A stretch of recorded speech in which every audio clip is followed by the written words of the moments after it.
Nou, wat kennismaken en uitwisseling van ondervindings stappen de jonge cursisten van de morgen op de motor. Maar de cursusleiders maken ze een tocht van zo'n 30 kilometer, waarbij ze onjaar ze opletten. Het doel is om cursisten bewuster te maken van de risico's. Een heel mooi voorbeeld daarvan is een zijweg, een auto van rechts. Dat is zo'n alledaagse situatie. En het verwachtingspatroon van die motorrijder is, die auto staat er stil, ik rijd op die voorrangsweg, dus hij heeft mij gezien. In één keer rijdt die auto op. Ja, en dan vloeit die auto niet meer aan het verwachtingspatroon van die motorrijder. Nou, schrik niet, 18% van de motorrijders die betrokken is bij een ongeval, verongelukt op een auto van rechts. Dat is bijna 1 op de 5. Dat is een gigantisch hoog cijfer, omdat die motorrijder het verwachtingspatroon heeft. Hij staat stil, dus hij heeft mij gezien. En daar willen we ze eigenlijk vanaf helpen vandaag.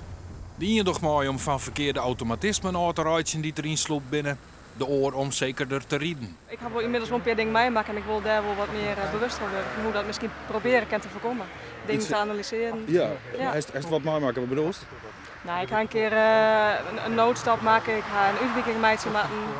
Ik heb een uitglieden maken. Ik ben wel zitten blauw, maar dat, ja, dat wil wat voor mij. Ja. Wat verwacht je van de cursus? Nou, dat je beter leert vooruit te kijken, zeg maar. Dat je ook voor de andere deelnemers leert kijken. Dat je je zichtbaar maakt op de weg. Een hartstikke zinvolle cursus, maar de belangstelling dat valt wat al, hè? Ja, dat klopt. Hoe kan dat? Geen idee. Misschien komt het ook wel omdat ze denken dat ze het al heel goed doen. Want ze rijden al 30 jaar goed. Maar wij willen eigenlijk dat wat erin sluit een beetje uithalen. De tocht wordt filmen en evalueerd. Niemand benoemd, hè?